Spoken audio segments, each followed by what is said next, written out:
Hello friends, welcome to HRIQ education. दोस्तों, IR का ये जो इंडस्ट्रियल डिस्प्यूट्स का जो वीडियो अब चल रहा था, ये उसका लास्ट पार्ट है।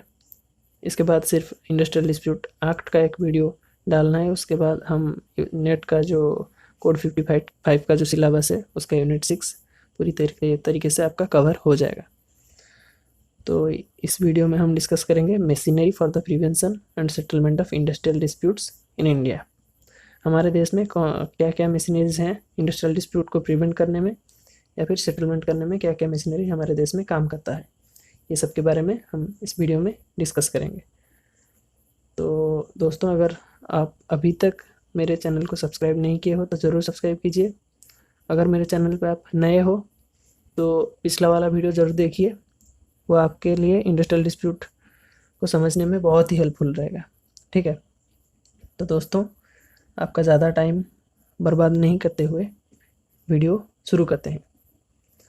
तो फर्स्ट जो भी इम्पोर्टेंट पॉइंट्स है वो सब मैंने इस वीडियो में इंक्लूड किया हुआ है। वीडियो के एंड तक ज़रूर देखिए, ये आपके लिए बहुत ही हेल्पफुल, बहुत ही वैल्यूएबल रहेगा। ठीक है, तो फर्स्ट क्या है आपका, industrial disputes can not be totally prevented. तो इंडस्ट्रियल डिस्प्यूट आपका कभी भी टोटली प्रिवेंट नहीं किया जा सकता। ठीक है, हम प्रिवेंट कुछ हद तक कर सकते हैं पर कंप्लीटली प्रिवेंट नहीं कर सकते। Machinery for the prevention of industrial disputes is similar to machinery for the prevention of strikes and lockouts. मतलब इंडस्ट्रियल डिस्प्यूट्स के लिए जो भी मशीनरीज है, ठीक है, ये डायरेक्टली मतलब उसका जो भी इम्प्लीमेंटेशन होता है वो दरअसल स्ट्राइक्स और लॉकआउट को बंद करने में ही इम्प्लीमेंट किया जाता है। ठीक है, ये पॉइंट आपका यही बोलता है। तो नेक्स्ट आपका है 5 basic elements of state industrial policy. तो स्टेट का जो इंडस्ट्रियल पॉलिसी है उसका 5 बेसिक एलिमेंट क्या क्या है, उनमें से 4 है। फर्स्ट 4 आपका हो गया स्टैट्यूटरी, फर्स्ट 4, और लास्ट वन हो गया नॉन स्टैट्यूटरी। तो स्टैट्यूटरी क्या क्या आपका है, collective bargaining without any work stoppages, without any work stoppages. Second है आपका conciliation service for peaceful settlement. ये आप याद रख सकते हैं तो अच्छा है, अगर नहीं याद रख सकते तो भी कोई बात नहीं, बस देख लीजिए क्या क्या आपका 5 बेसिक एलिमेंट्स है। थर्ड पॉइंट आपका हो गया इफ़ कंसिलेशन फेल्स, अगर कंसिलेशन फेल होता है तब एडजुडिकेशन इम्पोज किया जाता है। एडजुडिकेशन स्टेट अगर चाहता है तो इम्पोज कर सकता है। उसके बाद है आपका imposing certain restrictions on the right to strike और लॉकआउट। तो वर्कर्स का राइट है वो स्ट्राइक करेंगे, एम्प्लॉयर्स का राइट है वो लॉकआउट करेंगे, पर सर्टन रिस्ट्रिक्शंस इम्पोज किया जाता है। क्योंकि अगर जब भी पेंडिंग होता है आपका कोई भी डिस्प्यूट, अगर कोई भी अथॉरिटी के सामने अगर पेंडिंग होता है, उस टाइम पे स्ट्राइक या फिर लॉकआउट नहीं कर सकते। उस तरीके का कुछ रेस्ट्रिक्शंस यहाँ पे फोर्थ पॉइंट में दिया गया है। तो फिफ्थ पॉइंट में आपका क्या है, जो कि नॉन स्टैट्यूटरी है, establishing non statutory bodies which provide the guiding principles and recommending actions. जो कि नॉन स्टैट्यूटरी बॉडीज़ है उसको इस्टेब्लिश करना है, जो कि प्रोवाइड करेगा गाइडिंग प्रिंसिपल्स और रिकमेंडिंग एक्शंस। वो डायरेक्टली इंटरप्रेट नहीं करेगा पर इनडायरेक्टली वो हेल्प करेगा आपको डिस्प्यूट को सॉल्व करने में। ठीक है, तो आगे आ गया आपका मशीनरीज। मशीनरीज के अंदर आपका हो गया स्टैट्यूटरी, नॉन स्टैट्यूटरी, ये 2 तरीके के डिवाइड किया गया है। तो स्टैट्यूटरी में आपका 6 टाइप्स का है, works committee, permanent conciliation, ad hoc boards, ad hoc courts of inquiry, tribunals and labour courts, national tribunals. ये जो एडीजे है ये आपका एडजुडिकेशन अथॉरिटी है, tribunals and labour courts. Last में आपका हो गया नेशनल ट्रिब्यूनल्स, ये हो गया आपका स्टैट्यूटरी।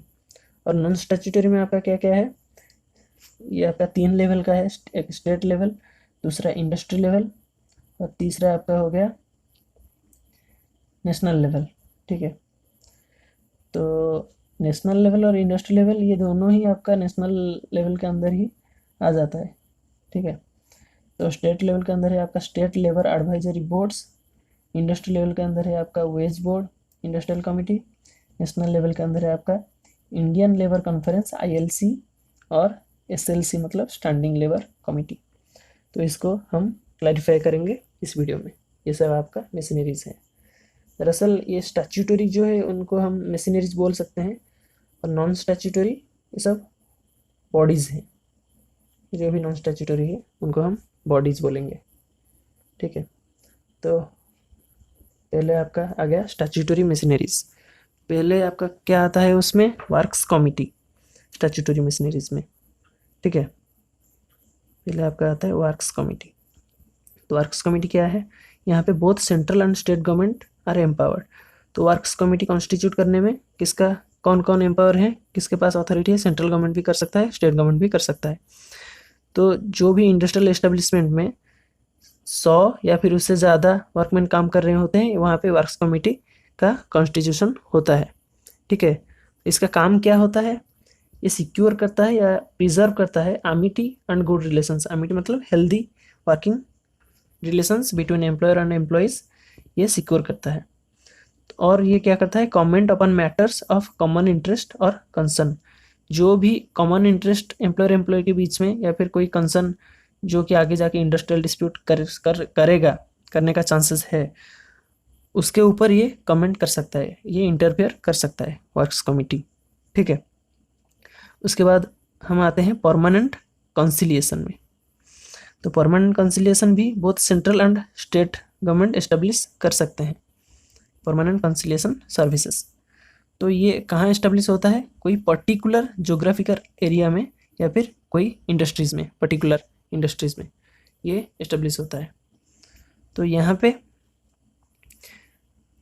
पब्लिक यूटिलिटी सर्विसेज के केस में नोटिस ऑफ स्ट्राइक्स दिया जाता है, नोटिस स्ट्राइक या फिर लॉकआउट का नोटिस दिया जाता है पहले, किसके केस में, पब्लिक यूटिलिटी सर्विसेज के केस में। उसके बाद आपका कॉन्सिलिएशन प्रोसीडिंग होता है, कहाँ पे, परमानेंट कॉन्सिलिएशन सर्विसेज के अंदर।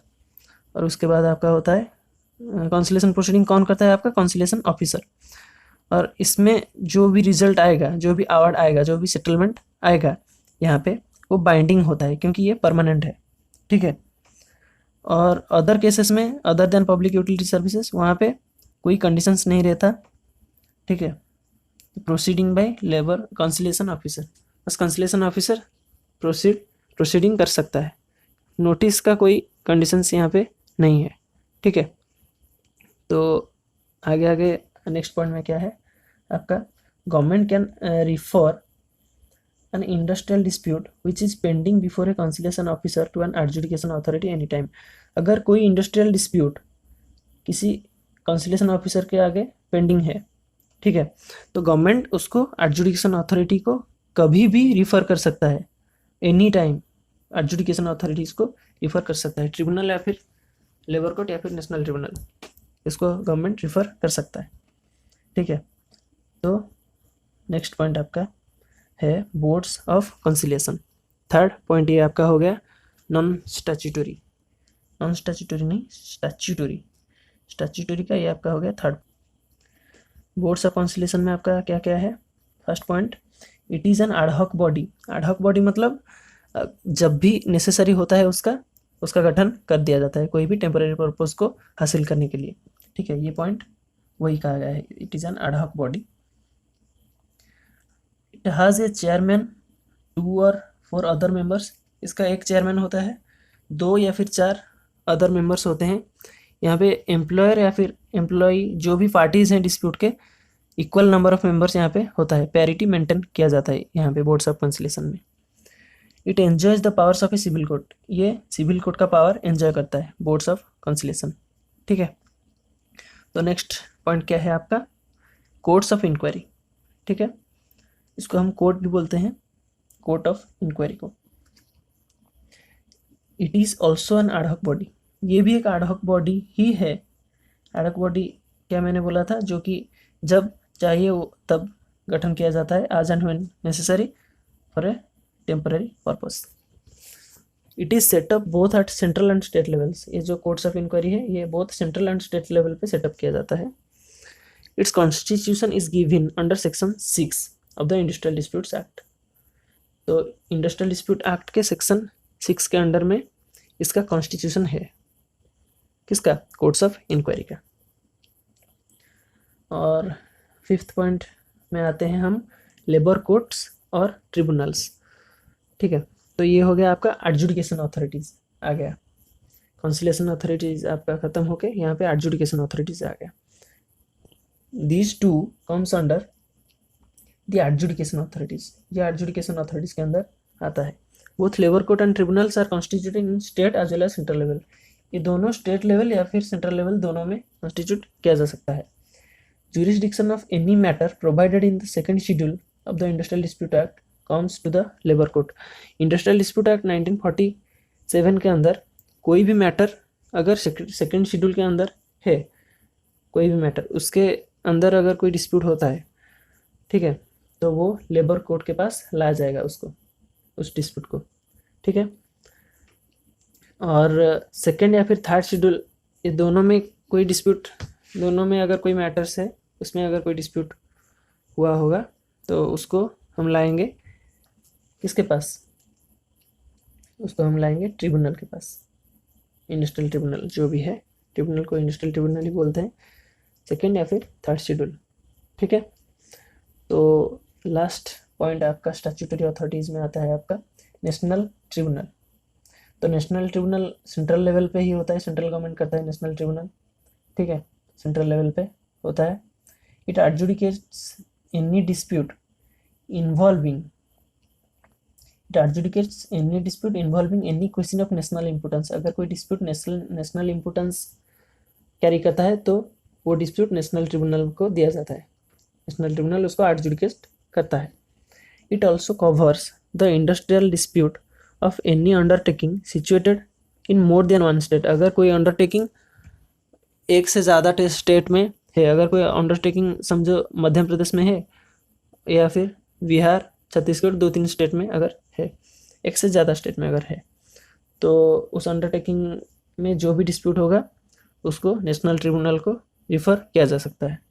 ठीक है, तो थर्ड पॉइंट क्या है, it consist of only one person. यहाँ पे एक ही पर्सन रहता है नेशनल ट्रिब्यूनल में, और उसका क्वालिफिकेशन है वो कोई हाई कोर्ट का फॉर्मर जज हो सकता है, फॉर्मर या फिर करंट जज हो सकता है हाई कोर्ट का, उसका क्वालिफिकेशन। मैं पहला वाला वीडियो में डाला हुआ हूँ, आप देख सकते हैं। ठीक है, IR का प्लेलिस्ट चेक कर लीजिएगा, वहाँ पे आपको मिल जाएगा। ठीक है, तो नेक्स्ट पॉइंट है आपका, the awards are binding on the parties related to the dispute. यहाँ पे नेशनल ट्रिब्यूनल में जो भी अवार्ड्स आएगा वो बाइंडिंग रहेगा। ठीक है, जो भी पार्टीज डिस्प्यूट के जो भी पार्टीज हैं, एम्प्लॉई एम्प्लॉयर या फिर एम्प्लॉई या फिर ट्रेड यूनियन, अगर जो भी डिस्प्यूट के पार्टीज हैं, ठीक है, उनके ऊपर जो अवार्ड दिया जाएगा यहाँ पे वो बाइंडिंग रहेगा, वो उसको मानने के लिए मजबूर हो जाएंगे। ठीक है, वो ऑब्लिगेटरी रहेगा, मानना ही पड़ेगा उनको। It's constitution is given under section 7B। Industrial disputes act के सेक्शन 7B के अंदर नेशनल ट्रिब्यूनल के कॉन्स्टिट्यूशन दिया गया है। ये हो गया आपका स्टैट्यूटरी बॉडीज कवर हो गया। तो नॉन स्टैट्यूटरी मशीनरीज कवर हो गया। Non statutory bodies can not be consider as dispute settling machineries. इसको हम नॉन स्टैट्यूटरी बॉडीज जो भी है उसको हम डिस्प्यूट सेटलिंग मशीनरीज बोल नहीं सकते, क्योंकि ये सिर्फ इन्फ्लुएंसर्स है, ये हेल्प करते हैं डिस्प्यूट को सेटलमेंट करने के लिए, डिस्प्यूट को सेटलमेंट की तरफ अराइव करने के लिए ये हेल्प करते हैं, ये मशीनरीज नहीं है, ये सिर्फ इन्फ्लुएंस करते हैं। तो पहले आपका क्या हो गया, आपका इंडियन लेबर कॉन्फ्रेंस, ये हो गया आपका नेशनल लेवल में इंडियन लेबर कॉन्फ्रेंस या फिर स्टैंडिंग लेबर कमेटी। इसमें बहुत ही कॉमन पॉइंट भी है ये दोनों में, पहले आप देख लेते हैं। It is Indian labour conference pattern after the international labour conference of the ILO। ILO का इंटरनेशनल लेबर कॉन्फ्रेंस के तहत ये पैटर्न किया गया है, उसको फॉलो करते हुए। ये 1942 में कॉन्स्टिट्यूट किया गया था। ये एक ट्राइपार्टाइट बॉडी है, यहाँ पे government, both central and state government का रिप्रेजेंटेटिव्स, एम्प्लॉयर का रिप्रेजेंटेटिव्स और एम्प्लॉयज़ का रिप्रेजेंटेटिव, तीनों का रिप्रेजेंटेटिव्स यहाँ पे रिप्रेजेंट करते हैं। तो जब इसका कॉन्स्टिट्यूशन किया गया था तब 44 मेंबर्स थे इनिशियल स्टेजेस में। ये जो फर्स्ट स्टेजेस लिखा है ये इनिशियल स्टेजेस है, जब उसका कॉन्स्टिट्यूशन किया गया था तब वहाँ पे 44 मेंबर्स थे। यहाँ पे इक्वल रिप्रेजेंटेशन होता है एम्प्लॉयर्स या फिर एम्प्लॉय का इक्वली वो रिप्रेजेंट करते हैं, जितने नंबर का एम्प्लॉयर उतने नंबर का एम्प्लॉय। और जो गवर्नमेंट का जो रिप्रेजेंटेटिव्स होते हैं, ये एम्प्लॉयर रिप्रेजेंटेटिव्स और एम्प्लॉय रिप्रेजेंटेटिव्स को मिला के जितना होता है उतना गवर्नमेंट का रिप्रेजेंटेटिव्स भी रहते हैं इसमें, क्योंकि ये एक ट्राइपार्टाइट बॉडी है। और नेक्स्ट पॉइंट में हम देखते हैं यहाँ पे नेशनल लेवल में आपका हो गया स्टैंडिंग लेबर कमेटी, SLC। ठीक है, ये भी पैटर्न किया गया था आपका वही इंटरनेशनल लेबर ऑर्गेनाइजेशन के गवर्निंग बॉडी के अकॉर्डिंगली फॉलो करते हुए ये पैटर्न किया गया था, बनाया गया था। ये भी 1942 में ही बनाया गया था और इसके 20 इनिशियल मेंबर्स थे। ठीक है, तो ILC के कितना थे 44, इसका कितना हो गया आपका 20। ठीक है, its representation of members is same as that of Indian labour conference. तो ILC का जो भी रिप्रेजेंट करते हैं, जैसे कि एम्प्लॉयर, एम्प्लॉय या फिर गवर्नमेंट जैसे जैसे रिप्रेजेंट करते हैं, इसका भी वही सेम ही है, इसलिए मैंने यहाँ पे दोबारा नहीं लिखा। ठीक है, तो यहाँ पे हम आते हैं फंक्शंस, दोनों का क्या क्या फंक्शंस हैं। बोथ आर डेलिबरेटिव बॉडीज, ये टर्म आपको याद रखना चाहिए। ILC और SLC दोनों डेलिबरेटिव बॉडी है। ठीक है, they promote uniformity in labour legislation. Labour legislation में ये यूनिफॉर्मिटी को प्रमोट करते हैं। They help in laying down a procedure for the settlement of industrial dispute. ये इंडस्ट्रियल डिस्प्यूट को सेटल करने में जो भी प्रोसीजर होना चाहिए, ये उस प्रोसीजर को ले डाउन करने में हेल्प करते हैं। ठीक है, ये पॉइंट आपका वही लिखा है, procedure, laying down a procedure for settlement of industrial disputes. Next है they discuss all matters of national importance as between employers and employees. Employer employee के बीच में जो भी नेशनल इंपॉर्टेंस का मैटर होता है वो उसको डिस्कस करते हैं। और कोड ऑफ डिसिप्लिन को एक नॉन स्टैट्यूटरी बॉडीज़ के हिसाब से लिया गया है, पर कोड ऑफ डिसिप्लिन मैंने मानता है एक बॉडी है। कोड ऑफ डिसिप्लिन एक इसको अडॉप्ट करते हैं, ILC भी अडॉप्ट करता है, SLC भी अडॉप्ट करता है उसको, कोड ऑफ डिसिप्लिन को। ये एक नॉर्म्स है, एक पैटर्न ऑफ रूल्स है। ठीक है, इसको फॉलो करते हुए, इसको अडॉप्ट करते हुए ये इंश्योर करते हैं better discipline in industry. Industry में बेटर डिसिप्लिन इंश्योर करने में हेल्प करते हैं ILC और SLC, कोड ऑफ डिसिप्लिन को अडॉप्ट करते हुए। कोड ऑफ डिसिप्लिन एक मतलब रूल्स का एक पैटर्न है। ठीक है, इसको हम सेट ऑफ रूल्स भी बोल सकते हैं, कोड ऑफ डिसिप्लिन। उसके बाद हम आते हैं वेज बोर्ड्स, ये थर्ड पॉइंट है, इंडस्ट्रियल लेवल में है, इसको हम नेशनल लेवल भी बोल सकते हैं। ठीक है, before the second 5-year plan it is observe that wages and allied matters are the major source of disputes and industrial tribunals have not provided any satisfactory results in solving this disputes. तो second 5-year plan से पहले, ठीक है, second 5-year plan से पहले ये देखा गया था कि जब भी इंडस्ट्रियल डिस्प्यूट मैक्सिमम केसेस में होता है, वो वेजेस या फिर उसके अलाइड कुछ मैटर्स उसके हिसाब से, मतलब वेजेस को इंक्लूड करते हुए उसके आसपास का कुछ मैटर्स को लेकर इंडस्ट्रियल डिस्प्यूट ज़्यादातर होता था।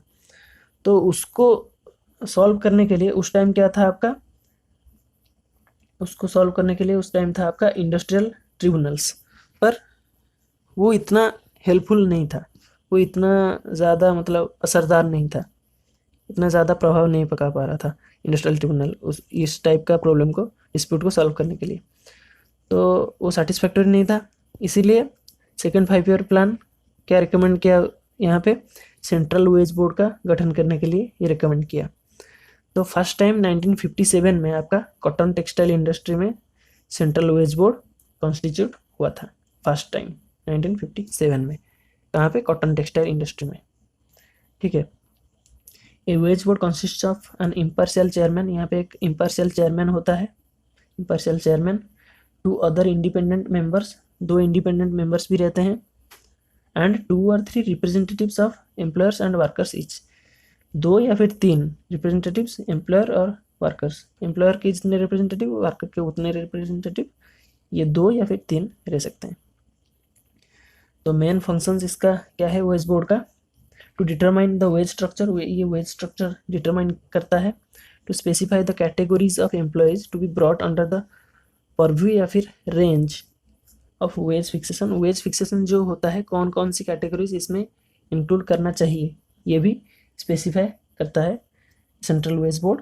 जो वेज बोर्ड है ये भी स्पेसिफाई करता है। It also deals with problems arising out of gratuity, ये ग्रेचुइटी के मैटर में, आवर्स ऑफ वर्क के मैटर में या फिर बोनस के मैटर में जो भी प्रॉब्लम्स अराइज होता है जो कि आगे जाके इंडस्ट्रियल डिस्प्यूट बनेगा, ये सब को भी ये डील करता है wage board. Some other notable tripartite bodies, इन सब को छोड़ के और भी नोटेबल ट्राइपार्टाइल बॉडीज़ हैं। वेज बोर्ड के आगे आपका आएगा इंडस्ट्रियल कमिटी, उसको भी छोड़ के और भी नोटेबल ट्राइपार्टाइल बॉडीज़ हैं जो कि सेंट्रल लेवल में फंक्शन करता है। ये हो गया आपका central implementation and evaluation committee, central board for workers education CBWE, national productivity council, ये नोटेबल है आपका। ठीक है, तो आपका हो गया नेक्स्ट पॉइंट इंडस्ट्रियल कमिटी, ये भी आपका इंडस्ट्रियल लेवल में ही है। हम इसको इंक्लूड कर सकते हैं नेशनल लेवल में। ठीक है, जो भी इंडस्ट्रियल लेवल में है वो नेशनल लेवल में भी हम इंक्लूड कर सकते हैं।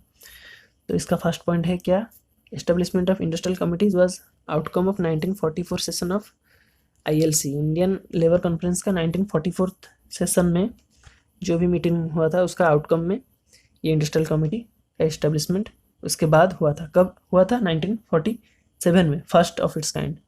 ठीक है, ये कहाँ हुआ था? प्लांटेशन में। इंडस्ट्रियल कमिटी फर्स्ट प्लांटेशन में हुआ था 1947 में।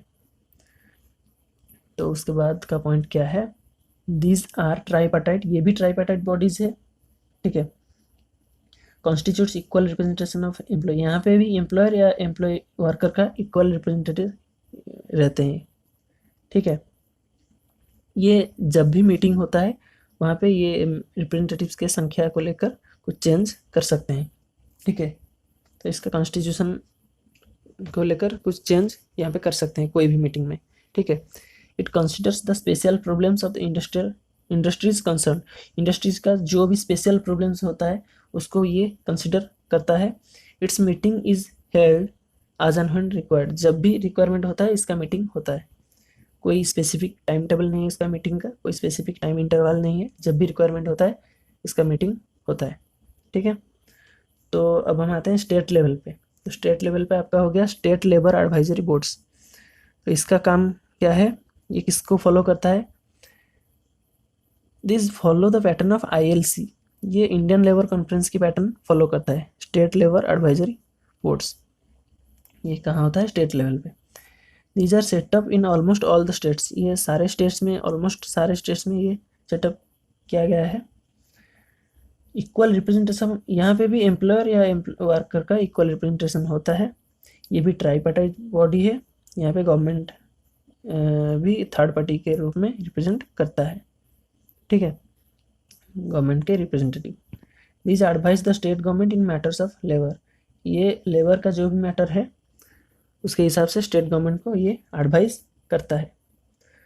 तो स्टेट लेबर एडवाइजरी बोर्ड को छोड़ के और भी कुछ नोटेबल ट्राइपार्टाइट बॉडीज़ हैं जो कि स्टेट लेवल में काम करते हैं। वो है आपका implementation and evaluation committee, committees for particular industries, labour welfare boards और लेबर वेलफेयर कमिटीज़। तो ये आपका हो गया machineries for the prevention and settlement of industrial disputes in India. तो दोस्तों, इंडस्ट्रियल रिलेशंस का जो भी आपका यूनिट 6 में है वो आपका कंप्लीट हो गया इसी वीडियो के साथ। और बस एक इंडस्ट्रियल डिस्प्यूट्स एक्ट का एक वीडियो में डाल दूंगा तो यूनिट 6 पूरी तरीके से आपका कंप्लीट हो जाएगा।